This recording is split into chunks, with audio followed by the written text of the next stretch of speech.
FD politics நேயர்களுக்கு வணக்கம். இன்னைக்கு நம்ம கூட அகில இந்திய நேதாஜி இளைஞர் முன்னேற்றப்படை மாநில தலைவர் ராஜேஷ் சார் தான் இருக்காரு. அவரை வெல்கம் பண்ணிடலாம். வணக்கம் சார். வணக்கம். எப்படி இருக்கீங்க சார்? நல்லா இருக்கும் சார். இப்போ ரீசெண்டாக வந்துட்டு ஒரு ஆடியோ பயங்கர ட்ரெண்ட் ஆகிட்டு இருக்கு. அதுதான் டிஎம்கேல இருக்க ராசா அவர் வந்துட்டு திமுக சார்ந்து பேசினதும் முதல்வர் அவர்களை பற்றி பேசின ஆடியோ வந்துட்டு இப்போது ரொம்ப விமர்சனத்துக்கு உள்ளாகி இருக்கு. அந்த ஆடியோ நீங்களும் கேட்டிருப்பீங்க.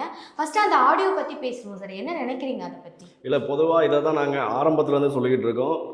நம்மளுடைய தற்காலிக முதல்வராக இருக்கக்கூடிய திரு ஸ்டாலின் அவர்கள் வெறும் பொம்மை முதல்வராக மட்டும்தான் செயல்பட்டுக்கிட்டு இருக்கார். ஏன்னா முழுவதுமாக எடுப்பார் கைப்பிள்ளை போல தான் இன்றைக்கி திரு ஸ்டாலின் அவர்கள் இருக்கார். அப்படி ஒரு இக்கட்டான சூழ்நிலை. ஏன்னா முழுவதுமாக இன்றைக்கி அவருடைய மருமகன் சபரீசன் இவங்களை எடுத்துக்கிடுங்க. இன்றைக்கி தேர்தலில் யாரெல்லாம் சீட்டு கொடுக்கணும், தேர்தலில் யாரை கொண்டு வரணும், கட்சியில் அடுத்த கட்ட பொறுப்புக்கு யாருக்கு கொடுக்கணும் அப்படின்றது முழுமையாக இவங்க தான் பார்த்துக்கிட்டாங்க. அதே மாதிரி ராசாவை பொறுத்த வரைக்கும் பார்த்திங்கன்னா ஒரு ஊழல் குற்றவாளி, திகார் சிறைக்கு சென்று வந்த ஒரு குற்றவாளி அவர். அப்படி இருந்துமே இன்றைக்கி திமுக வழி நடத்தக்கூடிய திமுகவை முழுமையாக தன்னுடைய கைக்குள்ளே கொண்டு வரணும் அப்படின்றது நீண்ட நாளாக ராசாவுடைய ஒரு நிறைவேறாத ஆசை. அது கனிமொழியும் உடந்தையாக இருக்காங்க. இப்போ இந்த குடும்பத்துக்குள்ளே இப்போ நிறைய பிரச்சனைகள் ஓடிக்கிட்டு இருக்கு. இது காலம் பதில் சொல்லும் சார். அந்த ஆடியோ கேட்குறப்போ ரொம்ப தெளிவாக இருந்த ஒரு விஷயம், ராசா அவர்கள் தான் வந்துட்டு முதலமைச்சர் குறித்தும் அவரோட தந்தை முன்னாள் முதலமைச்சர் கலைஞர் அவர்களை குறித்தும் பேசின விஷயம். அதை ஒரு பொது வெளியில் ஒரு ஒரு ஒரு ஒரு பேச்சப்போ அதை எடுத்து சொன்ன எடப்பாடி அவர்களை திரும்பவும் முதலமைச்சர் அவர்கள் ரொம்ப அவதூறு பரப்புற அளவுக்கு பேசியிருந்தாரு. அவர் வார்த்தைகள் பயன்படுத்தினது எல்லாமே ரொம்பவே ஆக்ரோஷமான வார்த்தைகளாக இருந்துச்சு அப்படின்னு தான் சொல்லணும்.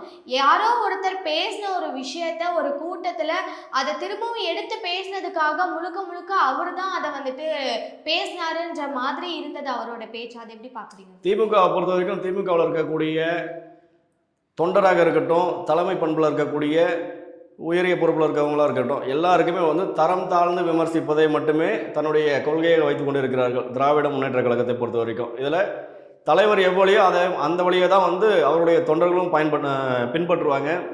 இன்றைக்கி அவங்களுக்கு எடுத்துக்கிட்டோம்னா பொதுவாகவே ஒரு பொய்யான விமர்சனம், தனி மனித தாக்குதல் மிக கடுமையாக எடுத்துகிட்டு வருவாங்க. திமுகவில் ஒருத்தரோட இமேஜை உடைக்கணும்னா அவங்களுக்கு எப்படிலாம் அவதூறு பரப்பலாம் அவங்க மேலே அப்படின்றதில் கையாளுவாங்க. இது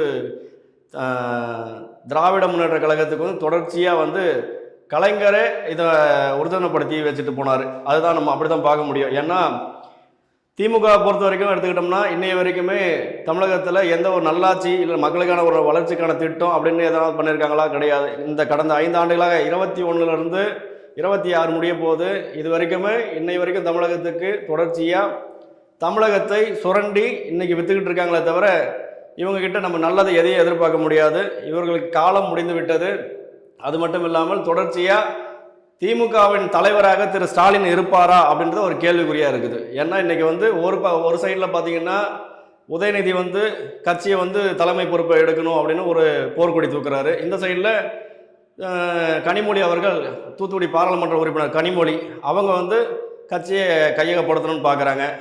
ஒரு சைடில் இப்போ இந்த காணொலி இந்த 2 நாளாக இந்த வலைவலியில் வந்துட்டு இருக்கக்கூடிய செய்திகளை பார்த்தோம்னா ராசா முதற்கொண்டு திமுகவில் மூத்த அமைச்சர்கள் எல்லாருமே இதில் ஒன்றா சேர்ந்து திட்டமிட்டு வேலை செய்கிறாங்க. ஒட்டுமொத்தமாக திரு ஸ்டாலின் அவர்களை ஓரங்கட்டிவிட்டு திமுக கட்சியை கைப்பற்றுவதற்கான உள்கட்சி பூசல் நடந்து கொண்டிருக்கிறது. சரி, இப்போ இந்த ஆடியோ ரிலீஸ் ஆனதுக்கப்புறம் எல்லார் மைண்ட்லேயும் இருக்க ஒரு விஷயம் என்னன்னா, ஏற்கனவே திமுகக்குள்ள உட்கட்சி பிரச்சனைகள் இருக்குது அப்படின்றது நமக்கு ரொம்பவே வெளிப்படையாக தெரிஞ்ச ஒரு விஷயம். ஆனால் கூட இருந்து ஒரு சில பதவிக்காக முதலமைச்சர் அவர்களை ரொம்ப தரக்குறைவாக பேசுகிற சில நிகழ்வுகளும் அங்கே நடந்துட்டு தான் இருக்குது.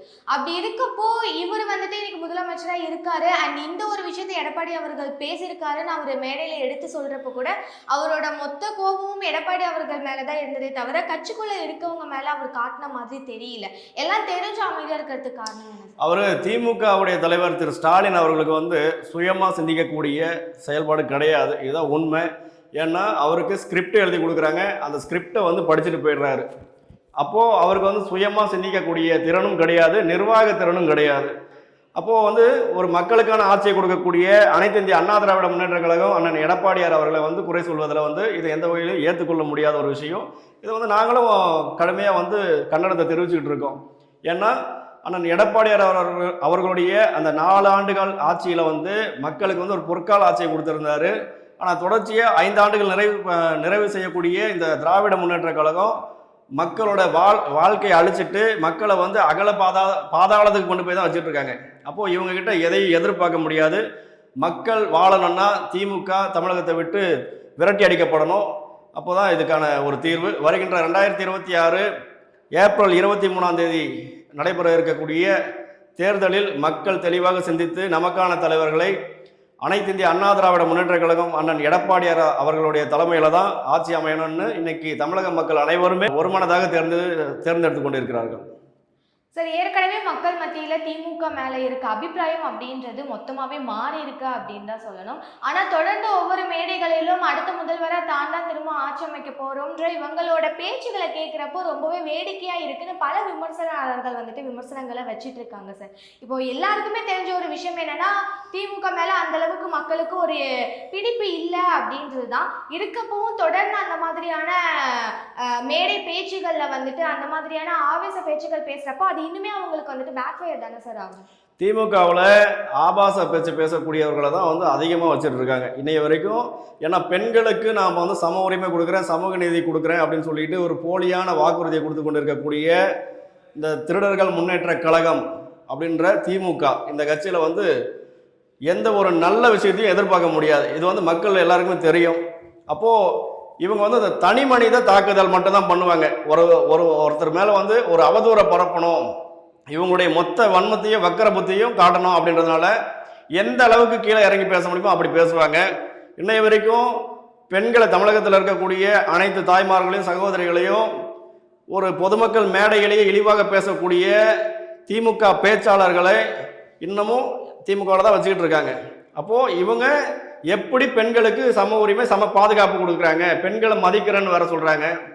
இது வந்து ஒரு வேடிக்கையான ஒரு விஷயம். ஏன்னா திமுக என்பது திருடர்கள் முன்னேற்ற கழகம். அவங்க வந்து அவங்களுடைய கொள்ளையடிப்பதற்காக என்ன எல்லைக்கு ஒன்றாலும் போவாங்க. அவங்களுடைய பொய்யான வாக்குறுதிகள் ஏற்கனவே கடந்த தேர்தலில் வந்து 504 வாக்குறுதிகள் கொடுத்துருந்தாங்க தேர்தல் அறிக்கையில். இப்போது எக்ஸ்ட்ரா வந்து ஒரு 20 வாக்குறுதிகளை சேர்த்து 525 வாக்குறுதியாக வந்து இப்போ கொண்டு வந்திருக்காங்க. இந்த தேர்தல் வாக்குறுதி எடுத்துக்கிட்டோம்னா அந்த பட்டியலை தயாரித்தது திருமதி கனிமொழி அவர்கள். கனிமொழியை வந்து பொதுவாக பார்த்தீங்கன்னா தென் மாவட்டங்களில் கனிமொழி நாடார் அப்படின்ற ஒரு பேரில் பரவலாக வந்துட்டு இருக்காங்க. இந்த சைடில் எடுத்துக்கிட்டோம்னா கனிமொழி வந்து இசை வேளாளர் சமூகத்தை சேர்ந்தவர். ஏன்னா அதுதான் அவங்களுடைய பூர்வீகம். அப்போது இந்த வாக்கு வங்கிக்காக அந்தந்த பகுதியில் என்ன பண்ணுறாங்க, நான் உங்களுடைய சமுதாயத்தை சேர்ந்தவன் அப்படின்னு சொல்லிட்டு ஒரு போலியான பிம்பத்தை உருவாக்கி கொண்டிருக்கிறாங்க. இதையெல்லாம் இப்போ வந்து மக்கள் வந்து தெளிவுபடுத்திக்கிட்டாங்க. இனியும் திமுகவுடைய பொய்யான நாடகம் நிறைவேறாது. வழக்கம் போல நம்மளுடைய மதிப்புக்குரிய அண்ணன் நாடக கம்பெனி முதல்வர் திரு ஸ்டாலின் அவர்கள் நாடக கம்பெனி இழுத்து மூடிட்டு தமிழகத்தை விட்டு கிளம்புறதுக்கு ரெடியாக இருக்காங்க என்பதே உண்மை. என்ன நடக்குதுன்றதை பொழுது பார்ப்போம் சார். ரொம்ப நன்றி சார். நன்றி.